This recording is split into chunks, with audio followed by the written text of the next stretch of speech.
Thank you very much, Anjali. We're going to move on to our next speaker now for a little bit of a lighter topic.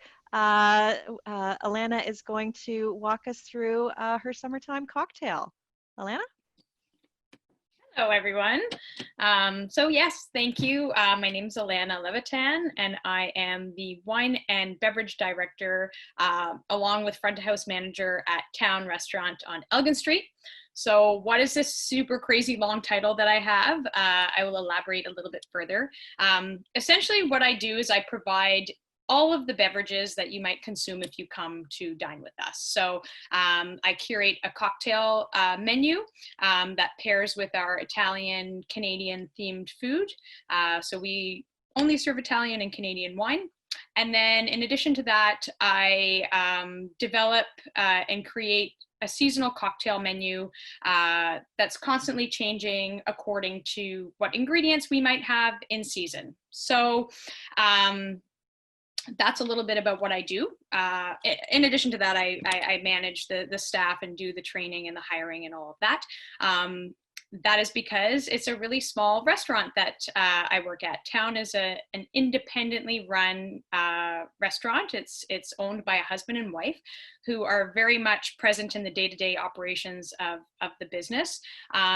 It's a super intimate, really cozy, comforting space that I miss so much. And we'll hopefully be able to get back and serve people again there soon. But in the meantime, they are offering takeout. They've got some really great wines available and cocktails available for sale. And I'm just in the process of starting an online store for them so that we can get more wine to the people, more drinks out there. But yeah, that's a whole new learning curve, and it's a lot of fun. So I'm going to stop talking and we'll get to the drink making portion of this session. So I'm just going to turn my computer around.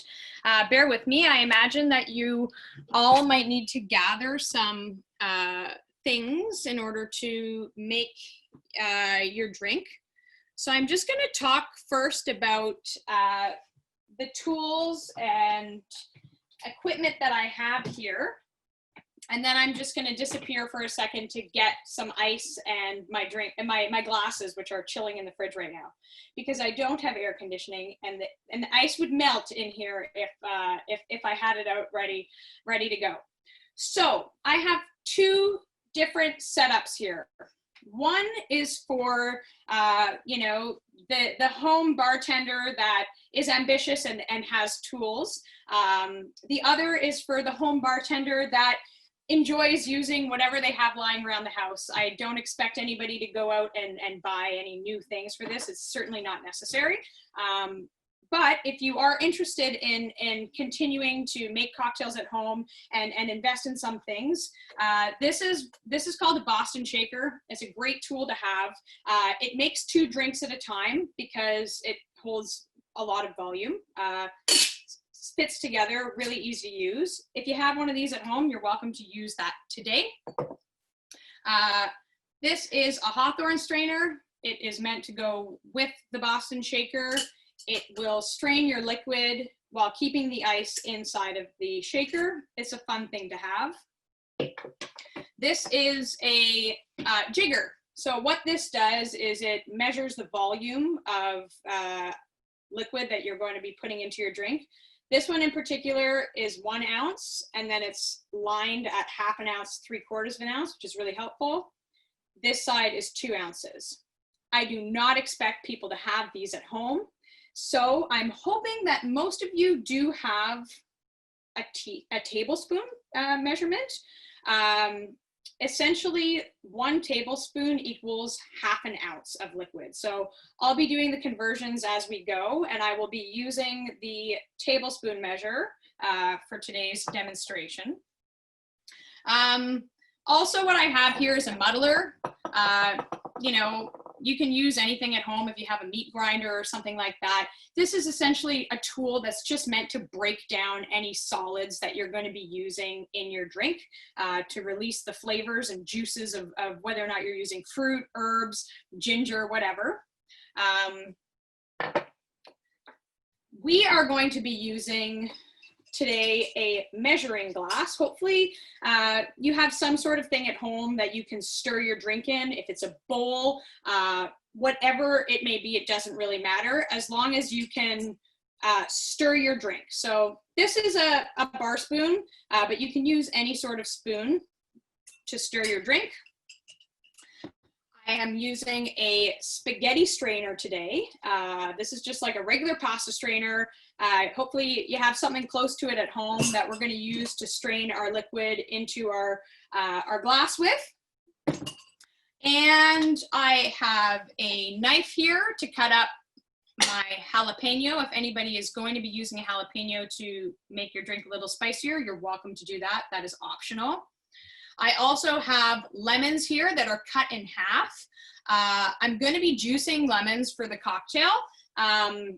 If you don't have a hand juicer at home, you're welcome to just squeeze the lemons. You know, it's a good hand workout, as long as you can get the lemon juice. And if you don't have fresh lemons, you're welcome to use real lemon juice, you know, the stuff that you keep in the fridge. That stuff tends to have a bit more higher acidity than regular lemons. So if you are going to be using that, just maybe dial back a little bit on the proportions. Okay, so those are the tools that might be helpful for today in making your drink.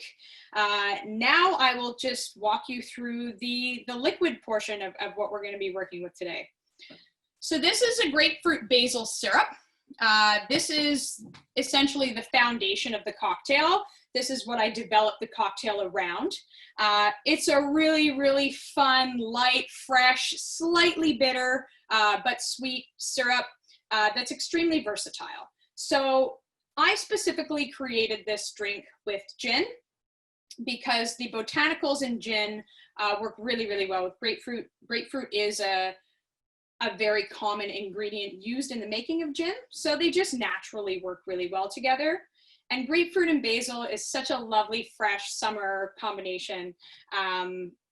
So that's what that I'm going to be using today. However, if you don't like gin, you can use any neutral spirit, any clear spirit. So vodka, you could use tequila, one of my other favorites. You can use rum if you like. And if you're not going to be using any alcohol whatsoever, this is a really, really easy sort of Italian soda style of a mocktail that is so delicious. And honestly, it tastes just as good without the booze. So the syrup is the foundation, and we also have Cointreau. It's an orange-based liqueur. If you don't happen to have this at home, Grand Marnier would work, Triple Sec would work, any orange liqueur. And if you don't have any of that at home, that is also totally okay. The drink is going to be just as delicious without it. It just adds a different dimension, another component, without being specifically 100% clear spirit based. So I'm going to go ahead and get my ice in the freezer and my chilled glasses. If you have any other tools that you need to gather, feel free to use this 30 seconds or so to get them. I'll be right back. So I'll just talk a little bit. If people are gathering their things, that's okay. I'm not going to start right away, but these are my two chilled glasses. Typically, if I'm making a cocktail, I really like to chill my glassware beforehand. It just keeps the drink colder for longer. And since I don't have AC, my glasses are all very warm. So I did just put them in the fridge. They have a nice frostiness to them right now. One will be the mocktail, one will be the cocktail. So I'm going to go ahead and actually start with the mocktail for those of you that are going to be enjoying this today. So it's quite simple. We're just going to take our grapefruit basil syrup and we're going to measure 2 ounces of the syrup. So it's 1 tablespoon equals half an ounce. So we're going to be using 4 tablespoons of syrup that we're actually going to build directly in the glass itself. So we're not going to be stirring or shaking this. It's not really necessary. because we're not trying to dilute the alcohol since there's none in there. So I'm just going to go ahead and start pouring 4 tablespoons directly into my chilled glass of this grapefruit basil syrup. If you know, some of you didn't make this syrup, that is a-okay. There is a recipe now that has been sent out if you want to make it in the future. It's really delicious to have in your fridge. It'll last for around 2 weeks in there. Now we're going to go ahead and juice our lemons. I'm going to juice more than needed because I'm going to use it for both cocktails. And you're just going to juice it into a separate vessel. I think my juicer may have just broken, actually. I think it did. So you know what?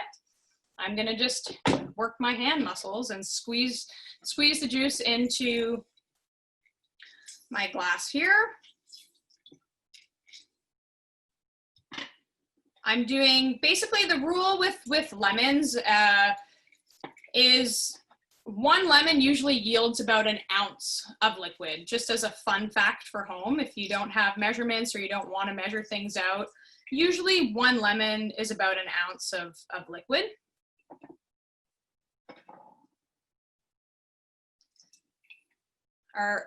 Am I going at a decent pace here? This is certainly something I've never done before in terms of you know, facilitating a cocktail session on the internet. So far, so good. Fantastic. All right, so we definitely have enough lemon juice here. And I'm going to go ahead and measure out 1 ounce of lemon juice. So 2 ounces of syrup to 1 ounce of lemon juice. So that's 2 tablespoons here.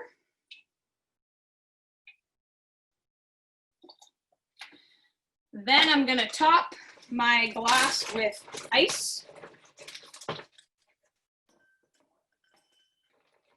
And I've actually forgotten my soda component in the fridge, so I'll be right back. All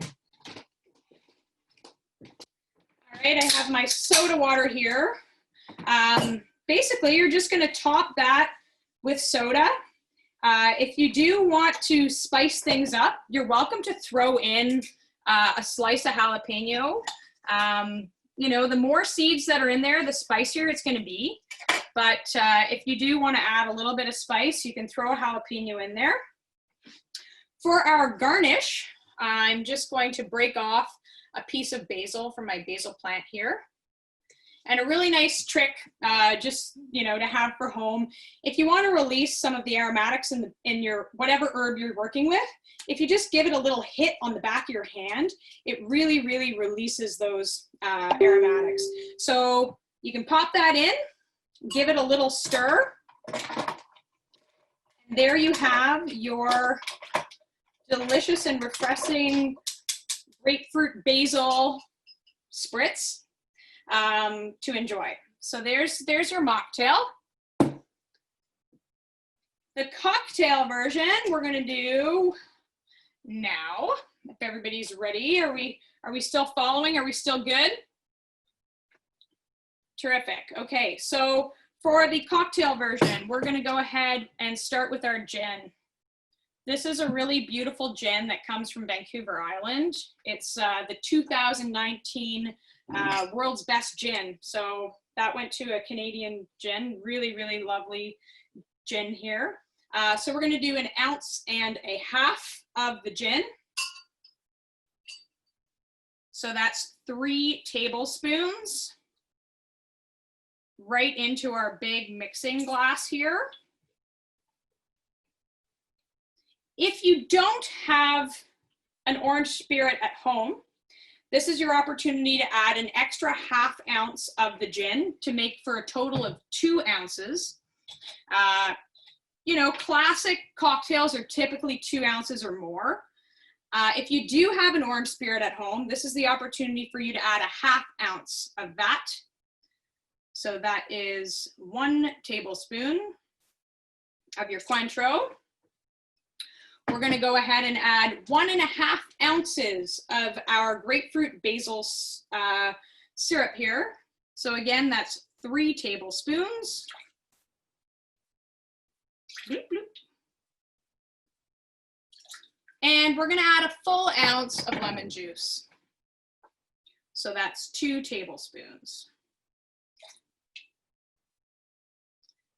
If you are not working with gin and you are working with tequila, the jalapeno is a really nice element. It just sort of amps up the earthiness and the vegetalness of the flavors in this drink.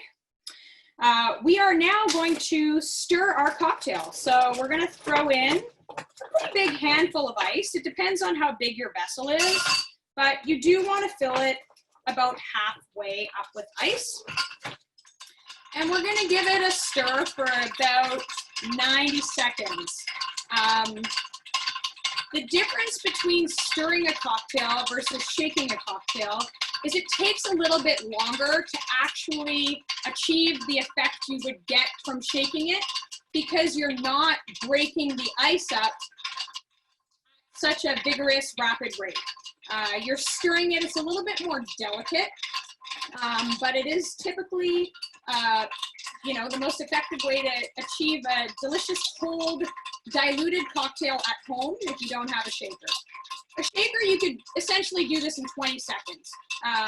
But I'm doing it this way just because this is the way I figure most people have access to at home. And I think we're pretty good. So I'm going to stop stirring, and I'm going to use my large spaghetti strainer here to strain the diluted cocktail into my glass. You know, you might have some spillage. That's totally fun. That's a fun part of making drinks, especially at home. So I've strained out my drink here. I'm gonna add fresh ice. You always add fresh ice to a cocktail just so that you're not diluting it further than it needs to be diluted. And just like our non-alcoholic version of the cocktail here, we are going to top this with some soda water. We're going to give it a little stir around just to make sure that the heavier liquid doesn't sit at the bottom and then you get smacked in the face with all that at the very end of the drink. And we're going to go ahead and do the same thing with our garnish with some basil. Give it a little pat, pat, pat. And there you have it. You're going to get a nice nose full of that fresh basil. And this is something you can enjoy anytime really of the year, but it's super, super refreshing in the summer.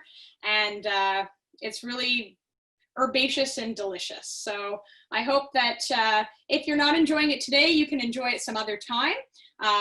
You're welcome to email me any questions that you might have. Honestly, I'm super open to talking about any bartending questions, any, you know, ice questions that you might have. And cheers to everyone. Oh, cheers. Wow.